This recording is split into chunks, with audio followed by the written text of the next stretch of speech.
5월 3일 공매도 재개를 재개들 기다리고 있으면서 지금 시장이 좀 불안한 모습 나타나고 있잖아요. 그래서 저희가 이 부분에 대해서도 좀 정리를 해보고자 합니다. 먼저 일정부터 만나보시죠.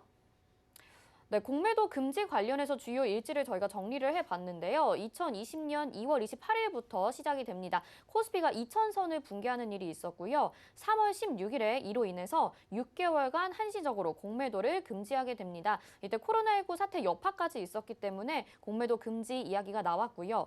5월 26일에 코스피 2,000선을 회복을 하긴 했는데 8월 27일에 또 여론에 따라서 공매도 금지가 6개월 연장이 됩니다. 이어서 2021년이 됐습니다. 1월 7일에 코스피가 3,000선을 돌파하면서 이때 증시 굉장히 화랑을 나타냈었죠. 이로 인해서 1월 11일에 금융위원회에서는 공매도 금지를 3월 15일에 종료를 예정한다라고 발표를 했는데요. 28일엔 또 IMF가 한국 시장의 공매도 재개 가능하다고 생각한다 이렇게 발표를 했었습니다. 하지만 2월 3일에 금융위원회가 공매도 금지를 연장하게 됩니다. 코스피 200, 코스닥 150 지수의 구성 종목이 5월 3일까지 부분적으로 재개한다 이렇게 발표를 했는데요. 이로 인해서 5월 3일 이제 공매도 부분 재개가 예정되고 있는 날입니다. 네, 이렇게 위원님 공매도 재개 일정까지 살펴봤었는데요. 거의 2년이라는 시간 동안 굉장히 많은 일들이 있었습니다. 이번에 공매도 금지가 한국 역사상 3번째 공매도 금지를 하는 거고 또 기간으로는 최장기간이었다고 하더라고요. 네. 이렇게 공매도 금지를 허용하는 이유, 공매도를 허용하는 이유 뭐라고 보시나요? 허용하는 이유는 간단합니다. 허용해야만 글로벌 자본시장에 편입이 됩니다. 공매도라는 것은 우리가 만든 제도가 아니에요. 미국 월가에서 유동성 보완과 과열을 방지한다는 명분으로 헤지펀드 위주의 이제 자산 운용하는 팀들이 로비를 통해서 만들어낸 겁니다.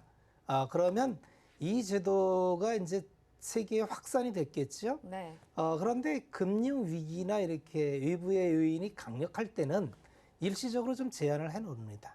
이번에 3번째 그런 일이 있었던 거고요. 그럼 이 효과는 뭐가 있냐면 우리가 공매도는 적이다 뭐 이렇게 인식하기보다는 자본시장, 주식시장에 있는 하나의 제도로서 어떻게 활용할까에 대한 생각을 하는 게 합리적입니다. 이걸 감정적으로 대응하기보다는요.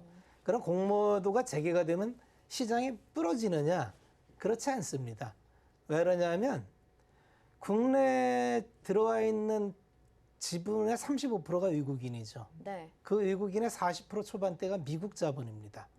미국 자본은 그중에 한 8할은 이제 그 롱펀드고 한 20%가 헤지펀드인데 헤지펀드는 공매도가 없으면 들어오질 않아요. 그러니 지난 1년 동안 외국인이 국내 시장에 들어오지 않았던 건 공매도 허용이 안 됐기 때문에 한국 시장엔 자산 배분을 안 하는 겁니다. 그러니 이번에 재개를 하면 일부 영향은 있겠습니다만 숏만 아니라 롱이 들어옵니다. 롱숏을 같이 해요. 숏만 하는 헤지펀드는 없습니다. 이걸로는 리스크 헤지가 안 돼요.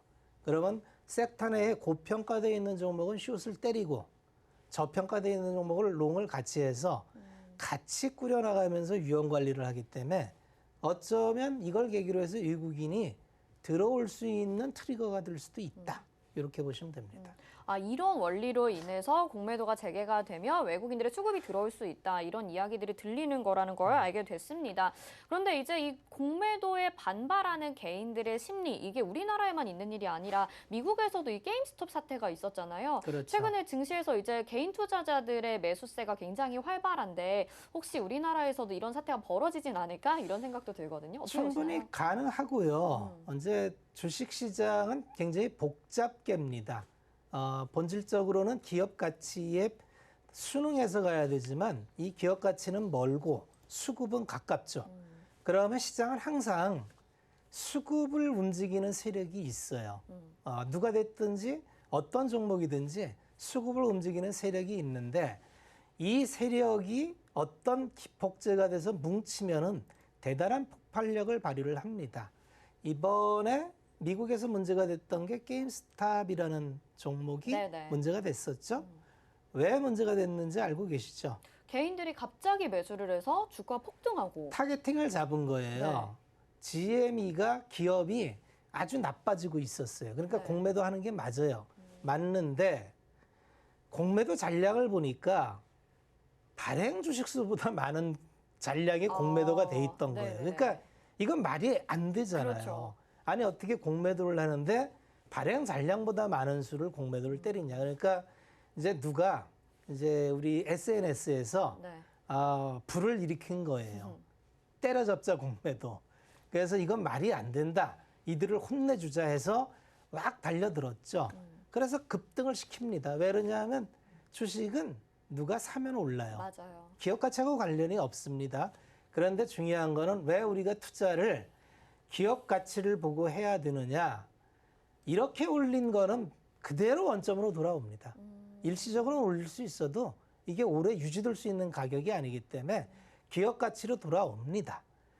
국내에도 아마 이런 일이 있을 것 같은데 투자자분들께 이제 당부드리고 싶은 말은 가격 보고 쫓아다니다가는 큰 낭패를 당할 수가 있습니다. 항상 기업 가치와 매칭해서 적정 가격을 추론해서 그 안에서 밴드를 잡고 투자를 하시는 훈련을 하시면 어떤 일이 벌어져라도 내 계좌가 크게 다치지는 않습니다. 그게 투자입니다. 네, 기업 가치를 확실히 알아보고 공부해서 투자하는 게 투자다라고 말씀을 해주셨고요. 그렇다면 우리 시장에서 이 공매도 재개되면서 크게 겁먹을 필요는 없다라고 계속해서 위원님들이 말씀은 해주고 계시는데 앞으로 우리 증시에 미칠 영향 어떻게 보시나요? 아무래도 영향은 있을 거예요. 당장 지금 영향이 있고요. 이 영향이 어떻게 끝날지는 모르겠지만 일부 이제 공매도를 하기 위해서는 반드시 전 단계가 필요하죠. 대차를 해야 됩니다. 차익 공매도를 해야 되기 때문에. 그러면 최근에 대차 잔고가 급격히 늘어난 종목은 좀 살펴봐야 돼요. 두 번째, 대차 잔고가 급격히 늘어났는데 고밸류다. 그러면 좀 불편하죠. 굳이 그런 종목에 들어가 있는 거는 좀 불편한 겁니다. 그래서 이런 이슈가 왔을 때에는 이 이슈를 벗어나게 전략을 짜면 됩니다. 그런 리스트들은 많이 나와 있어요. 저도 뽑아왔는데 이거를 쭉 읽어드릴까 했는데 시간도 좀 많이 돼서 그건 많이 있습니다. 자료가. 네, 지금 화면에 나가고 있네요. 화면에 나가고 네. 있는데 이런 종목들이 최근 대차 잔고 늘어나고 고밸류인 종목들입니다. 이런 거 한번 쭉 읽어보세요. 그다음에 최근에 상위 업종에 고밸류 된 거 또 하나만 보여드리면 뭐 고영부터 이런 기업들이 대체로 이런 겁니다. 이런 건 인터넷 치면은 많이 나옵니다. 그래서 전략은 내가 굳이 이런 쪽에 있지 않으면 된다. 그러면 뭐 공매도에 그렇게 연연할 필요가 없다. 이렇게 말씀을 드리겠습니다.